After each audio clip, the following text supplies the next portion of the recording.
কাৰ্বি আংলং জিলাৰ ডিফুৰ পৰা এক ব্ৰেকিং নিউজ লৈ আছোঁ। আপোনালোকক চাই থাকক, আপোনালোকে ডিফু প্লাছ আৰু শেষলৈ চাব আৰু সম্পূৰ্ণ কি আছে এই ব্ৰেকিং নিউজত আপোনালোকে গম পাব। আপোনালোকে চাই থাকিব ডিফু প্লাছ। এক শোকাকুল পৰিৱেশৰ মাজত আমি আছোঁ বৰ্তমান। আপোনালোকে দেখুৱাম এই সম্পূৰ্ণ খবৰটো কি আছে, আপোনালোকে চাই থাকক। কিছু গুৰুত্বপূৰ্ণ মন্তব্য আহি পৰিছে আমাৰ হাতত, আপোনালোকে চাই থাকিব। এই মন্তব্যসমূহ আপোনালোকক শুনাম আৰু আপোনালোকে কমেণ্ট কৰি জনাব। দেখিব পাইছে যে আমি বৰ্তমান ডিফু মেডিকেল কলেজৰ মহাপত উপস্থিত আছোঁ। ঘটনাটো হ'ল যোৱা যিটো 9 তাৰিখে যিটো ইলেকশ্যন হৈ গ'ল, ইলেকশ্যন হৈ থকা অৱস্থাত আমাৰ আদিবাসী লোক এজন কাঠালগুৰি এল পি স্কুলৰ প্ৰধান শিক্ষক কৰ্ণেল কিন্দ ডাঙৰীয়া, তেখেতৰ as a third polling officer তেখেতৰ ডিউটি পৰিছিল চাৰ্পকথাৰ L P school 19 number Rangmukhi থানা অন্তৰ্গত। তেওঁ সেই পুলিং হৈ থকা অৱস্থাত তেওঁ নিৰুদ্দেশ হৈছে। সেইটো কাৰণে আমি উপস্থিত আছোঁ। তেখেতৰ 9 তাৰিখৰ পৰা যোৱাকালি আমি খবৰ পালোঁ যে তেখেতৰ বডি পাইছে বুলি কিনে, সেইটো কাৰণে আমি আজি ইয়াতে 9 তাৰিখৰ পৰা প্ৰায় যোৱাকালিলৈ প্ৰায় 10 দিন হ'ল। ইমান দিনে তেখেতক খুচৰা হোৱা নাছিলে নেকি? হয়, আমি জানিব মতে 11 তাৰিখে আমি এইটো খবৰটো পাওঁ। খবৰটো পাই কিনি আমি যিহেতু ৰঙমুখী থানাৰ লগত আমি যোগাযোগ কৰোঁ, তেওঁলোকে কয় যে আমি বিচাৰি আছোঁ বুলি ক'লে। প্ৰেক্টিকেলি চাবলৈ আমি 12 তাৰিখে 13 তাৰিখে আমি DC আৰু SP ক এটা জইণ্ট চাৰ্চ অপাৰেশ্যন কৰিম বুলি কৈ কিনি এখন মেম'ৰাণ্ডাম দিওঁ আৰু 14 তাৰিখে আমি গৈ কিনি প্ৰায় আছাম কাৰ্বি আংলং ডিষ্ট্ৰিক্ট কমিটিৰ 100জন সদস্য গৈ কিনি আমি ৰঙমুখী থানা, ৰঙমুখী যিটো এৰিয়া যিটো PS2 আছে চাৰ্পকথাৰ এল পি স্কুল আৰু য'ত তাৰ জেকেট কাপোৰ পেণ্ট পাইছে সেই পাহাৰখনত লৈ আমি যাওঁ, প্ৰায় তাৰ পৰা 10 কিলোমিটাৰ আঁতৰত। তাৰপিছত আমি গৈ কিনি চাওঁ যে তেওঁলোকে গণি দি চাৰ্চ কৰি আছিলে। কেইজনমান পুলিচ বিষয়া আছিলে, 2-4জনমান CRP বিষয়া আছিলে। আৰু তাৰপিছত তেখেতক যেতিয়া মৃতদেহটো পালে তাত আৰু কি বস্তু লাভ কৰে? মৃতদেহটো যোৱাকালি পাইছে বুলি কৈ কিনি মোক বোকাজানৰ SDP ডাঙৰীয়া মোক ফোনেদি যোৱাকালি প্ৰায় দিনৰ 1:30 বাজিমান তেতিয়া ভিডিঅ' এটা পালোঁ, ভিডিঅ' ফুটেজ এটা পালোঁ মই। তাত পইচা অলপমান আছিলে আৰু তেখেতে উলংগ অৱস্থাত পাইছে বুলি। আৰু তেখেতৰ ওপৰত আপোনালোকৰ সন্দেহ কিবা আছে নেকি? সন্দেহ জিলা প্ৰশাসনৰ সন্দেহ আমি ক'ব বিচাৰোঁ যে মানে এইটো কিবা এটা ষড়যন্ত্ৰ আছে, সেইটো ভালকৈ উচিত তদন্ত কৰিব লাগিব। আপোনাৰ পৰিচয়? হয়, মোৰ নাম বিক্ৰম গোৱালা। মই বৰ্তমান আছাম কাৰ্বি আংলং ডিষ্ট্ৰিক্ট কমিটিৰ এক্টিং প্ৰেচিডেণ্ট। আমি জানিবলৈ পোৱা মতে তেখেতে যেতিয়া নিজৰ ডিউটিলৈ গৈছিল তেতিয়াও অসুস্থ আছিল বুলি আমি গম পাওঁ, সেইটো কিমান সত্য? তেতিয়া অসুস্থ নাছিলে। অসুস্থ থাকিলে কোনো কাকত ডিউটিত নপঠায়, কিন্তু তেওঁ জনামতে আমি এতিয়া গম পাইছোঁ, ৰিচেণ্টলি গম পাইছোঁ তেওঁ লিভ এপ্লিকেশ্যন এটা দিছিলে, তেওঁ একচেপ্ট নকৰিলে বুলি কৈ। আৰু তেখেতে যোনখন স্কুলত নিজৰ কৰ্ম কৰিছিল ডিউটি যোনদিনা গৈছিলে তাৰ পৰা কিমান দূৰত মৃতদেহটো পায়? প্ৰায় তাৰ পৰা 10 কিলোমিটাৰ আঁতৰত পাহাৰ দুৰ্গম এৰিয়া। এতিয়া আপোনালোকে কি বিচাৰে? আপোনালোকৰ কিবা হৈ পেলাই আমি সংগঠন হৈ কিনে এইটোৱে ক'ব বিচাৰোঁ যে ইয়াৰ উচিত তদন্ত হ'ব লাগে আৰু পৰিয়ালবৰ্গৰ সদস্যক চাকৰি দিব লাগে চৰকাৰৰ পৰা।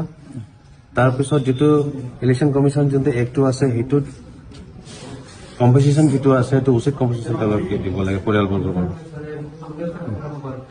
ঘটনাটো ক'ব গ'লে যিদিন ইলেকশ্যন হৈছে 9 তাৰিখৰ পাছৰ পৰা তেওঁ মানে অসুস্থ হৈছে পুলিং চেণ্টাৰৰ চাৰ্পকথাৰ এল পি স্কুল। তাৰ পাছৰ পৰা তেওঁ মানে ক'ৰবাত এটা ৰুমত বহাই দিয়া হৈছিলে। তেওঁ তাৰ পৰা নিৰুদ্দেশ হৈ গ'ল। কেনেকৈ নিৰুদ্দেশ হ'ল আমি এইটো গম নাপাওঁ, কিন্তু তাৰ পৰা তেওঁ আজিহে যোৱাকালি ৰাতি 1:30 বজাতহে তেওঁৰ ডেড বডি ৰিকভাৰ হৈছে আৰু আজি পষ্টমৰ্টম কাৰণে আজি ইয়াত অনা। তেখেতৰ আচল নাম কি আৰু ঘৰ ক'ত? কৰ্ণালিছ কিন্দো। তেওঁৰ ঘৰ অৰিজিনেল জন্ম জেগা দলদলি। তেওঁৰ বহুল ঘৰটো এনে ডকমকা হয়, কিন্তু তেওঁ অৰিজিনেল আগতে ডন বস্কো স্কুলত টিচাৰ কৰিছিল। তাৰ পাছতে টেট টিচাৰ পৰীক্ষা দি পেলাই তেখেতে হৈ ৰেগুলাৰ হৈছে। গৈছিলে 9 তাৰিখ দিনা গৈছিলে, ক'ত গৈছিলে আৰু কিয় গৈছিলে? চাৰ্পকথাৰ এল পি স্কুলত তেওঁ ডিউটি পুলিং ক'ত আছে এইখন? এইটো চামেলাংশ এৰিয়াত ৰঙমুখী। তাৰপিছত যোৱাকালি উদ্ধাৰ হোৱাত তেখেতৰ অৱস্থা কেনেকুৱা? তেওঁক মানে যিটো আমি খবৰ পালোঁ, তেওঁৰ শৰীৰত এটাও মানে বস্ত্ৰ বোলা বস্তু নাছিলে বোলে, সেইকাৰণে উলংঘ অৱস্থাত তেওঁক মানে ৰিকভাৰী হৈছে আৰু বডিটো পুৰা গেলি যোৱা বুলি পেলাই আমি খবৰ পাই আছোঁ। আৰু তেখেতৰ সৈতে আৰু কিবা বস্তু পাইছে নেকি, কিবা ধৰক? তেওঁৰ জেকেটটো প্ৰথম দিনাই 9 তাৰিখে নে 10 তাৰিখৰ দিনা তেওঁৰ জেকেটটো কোনোবা পাহাৰৰ ওপৰত পেলোৱা আছিলে, তেওঁৰ আই কাৰ্ডটো ক'ৰবাত পেলোৱা আছে, এনেকুৱা য'তে ত'তে পেলোৱা আছে। মই এটাই কথা ক'ব বিচাৰিছোঁ, তেওঁ ইমান কমজুৰি মানুহ এটা, বেমাৰী মানুহ এটা, ইমান পাহাৰৰ ওপৰত তেওঁ কেনেকৈ উঠি যাব পাৰে। সেইকাৰণে আমি এইটোৱে বিচাৰিছোঁ, বেছি কথা ক'বলৈও নাযাওঁ, আমাক এটা মানে CBI ইনকুৱাৰী এটা আমাক লাগে, অৰিজিনেল। তেওঁৰ একচুৱেলি অৰিজিনেল তেওঁ বেমাৰৰ কাৰণে এইটো হৈছে নে কোনোবাই তাক তেওঁ চক্ৰান্ত কৰি পেলাই কিবা কৰিছে, সেইটো আমি সন্দেহ কিহত আছে আপোনালোকৰ? সন্দেহ এতিয়ালৈকে যেতিয়ালৈকে পষ্টমৰ্টম ৰিপৰ্ট নোলায় আমি কাকো সন্দেহ নকৰোঁ। তেখেতৰ যদি বেমাৰ আছিল বুলি ক'লে, যিহেতু সেই বেমাৰৰ অৱস্থাত কি তেখেতক তাত পঠিওৱা হৈছে নি ইমান দূৰলৈ? ইলেকশ্যন ডিউটি যেতিয়া দিয়া হয় তেতিয়াতো যাবলৈ বাধ্য হৈ যায়, তেতিয়া কিছুমান মেডিকেল টিম থাকে, তেওঁ দুইবাৰ তাত এই চাপকাথাৰ LPC চিজাৰ হোৱাৰ পিছত তেওঁ কিয় মানে মেডিকেল টিমক মানে কল নকৰিলে, কিয় মানে প্ৰিজাইডিং অফিচাৰে মানে এইটো ইমান গাফিলতি কৰিলে, ছেক্টৰ অফিচাৰ থাকে, জনেল থাকে, তেওঁলোকক কিয় কল নকৰিলে? কমচে কম লগে লগে কল কৰিলে মেডিকেলত তেওঁক যদি হেৰি কৰিলে ৰিলিভাৰ এটা দি দিলে কমচে কম তেওঁৰ জানটোতো জীৱটো বাচি যায়। তেখেতক য'ত দিছিলে চাপকাথাৰ স্কুলত, তাৰ পৰা কিমান দূৰত? 11 কিলোমিটাৰ। 11 কিলোমিটাৰ। কিবা জংঘল নে কিবা কেনেকুৱা ঠাই? একদম অটব্য অৰণ্য, তাত মানে মানুহ যোৱাৰ বহুত মানে হেৰি আছে, সুবিধা আছে। তাত ড্ৰোন দি পেলাই অপাৰেশ্যন কৰা হৈছে, বিচাৰি নাপালে সেইদিনা এই কিছুমান মহিলাবিলাকে কিবা চব্জি বিচাৰিব যাওঁতে তেতিয়াহে বা গোন্ধত বা হেৰিতে দেখা পালে তেতিয়াহে পুলিচক ৰিপৰ্ট কৰাৰ পিছতে এইটো হৈছে। তাৰপিছত তেখেতৰ মৃতদেহটো ক'ত আনিছে? এতিয়া ডিপু মেডিকেল কলেজ পষ্টমৰ্টম ৰুমত আছে। এতিয়া আপোনালোকে শেষত কি বিচাৰে আচলতে? আপুনি যে ক'লে যিহেতু তদন্ত কৰিব লাগে, তাৰ পাছতো কিবা এটাতো ওলাব ৰিপৰ্ট, তাৰপিছত আপোনালোকে কি বিচাৰে সেই পৰিয়ালটোৰ বিষয়ে?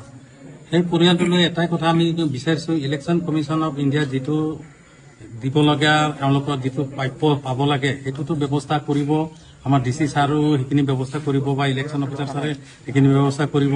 কিন্তু মই এটা কথা ক'ব বিচাৰিছোঁ, তেওঁৰ ছোৱালীজনী গ্ৰেজুৱেট ছোৱালী, তেওঁৰ ঘৰটো তেওঁৰ মা সেই একেবাৰে অৱস্থা নোহোৱা, তেওঁৰ মেণ্টেল ভাল নহয়, গতিকে তেওঁ ছোৱালীটোক যাতে ঘৰটো যাতে এফাল নহয় তাৰ কাৰণে তাক কিবা এটা ৰক্ষণাবেক্ষণ কিবা এটা চাকৰি বাকৰি দি পেলাই যদি ছোৱালীজনী কৰে ঘৰটো কমচে কম বাচি যাব। আপুনি আপোনাৰ পৰিচয়? মোৰ নাম উজ্জ্বল কুমাৰ পাতি, মই কাৰ্বি আংলং আদিবাসী অঞ্চলৰ জেনেৰেল।